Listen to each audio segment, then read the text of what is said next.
Guys, it's your boys GPG Animals here, and today we will be recording a Pacman frog care video. Remember to like and subscribe. So the first thing, and probably most important, is the cage itself. You're gonna want to have a 10-gallon tank. I have a DIY tank where I just put a bin, drill some holes in it, and then voila. I would go bigger if you're, cause even if these Pacman frogs are not very movement based, I would still go bigger so you can have more room for them to hide and all that. Speaking of hides, the second thing I want to talk about is hiding spots. You want to put I would say 2 to 3 hiding spots in your place. Because regularly they'll dig down in nature, they'll dig down, but hide, because they're ambush species, so other animals won't be able to see them, but they'll just ambush the other species that can actually fit in their mouths. On the subject of ambushing animals, Pacman frogs will regularly eat anything that can actually put in their mouths. If you're going to feed them, always tongue feed them. Some Pacman frogs will take them right off the tongue. Sometimes you'll have to drop it right in front of their face and then they'll take it. Always want to feed live food. The best food you could probably feed, which is probably the most healthiest, is night crawlers and crickets. Those are 2 very good ones. Mealworms should probably just be given every so often, but night crawlers are probably the best you can get. If you're gonna get night crawlers, don't get it from gas stations or from Walmarts, because those are processed and made specifically for fishing. Along with food, sometimes you're gonna want to have calcium and D3. This is just to make sure they don't get metabolic bone disease or anything like that.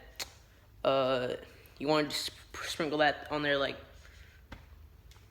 every other time. For me, that's what I do. Every other feeding, that's what I do. You're gonna want to mist your Pacman frog's tank down at least twice a day. I do it a lot more for some, which I'm not sure why, because the humidity is always high. So I just spray it down twice or more each day, just to keep its humidity high and its substrate moist.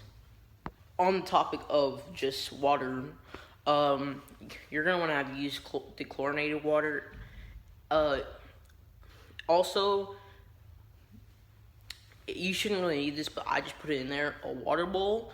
If your water is moist enough, where to the point where it's moist, you can feel the moistness in it, and not where to it's so oversaturated that you can squeeze it and water will start coming out.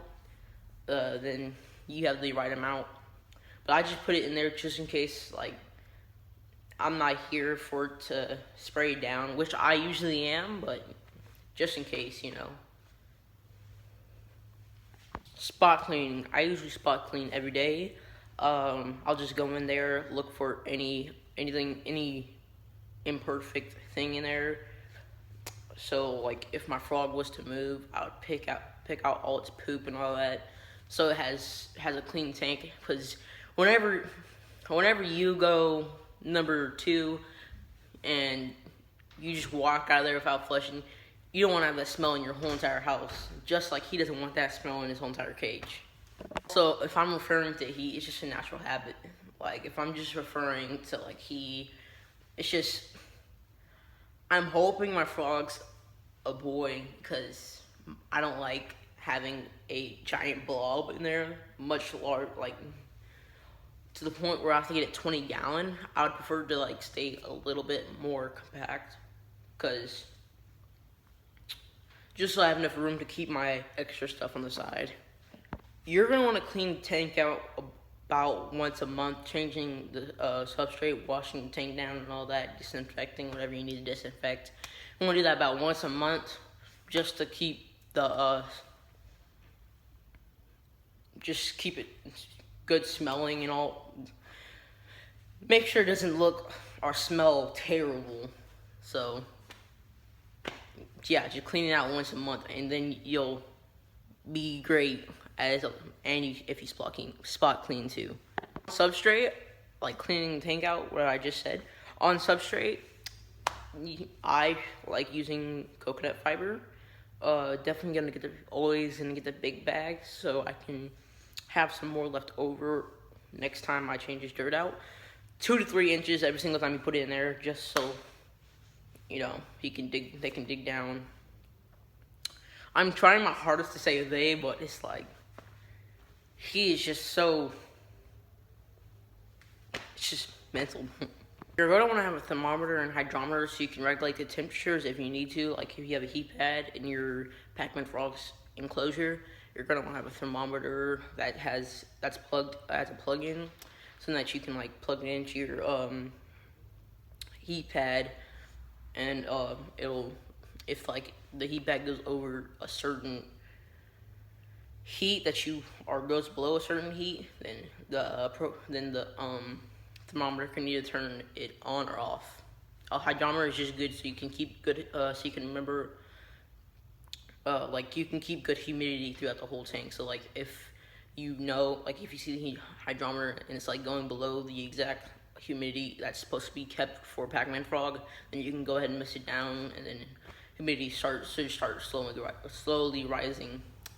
I don't have any of those, but pretty soon I'm hoping I can get one of those, or both of those, so then it makes my life so much easier, so then I can know if my frog's upset because if his humidity is too low, or I always know if his heat's too low, because he'll dig down deep towards my heat pad and warm up right there. And if it's too cold, then if it's too hot, then he'll go up. And I just know the difference. So it's still good to have both. I think I about covered everything. So if there's anything else, please leave in the comment section below so I can make like a part 2. And I hope you guys enjoy. Remember to slap the like button and punch the subscribe button so I can get that support on YouTube, be recognized. It's not about me though, it's about you guys knowing what's up about animals on this channel. And I'll see you guys in the next video. Bye.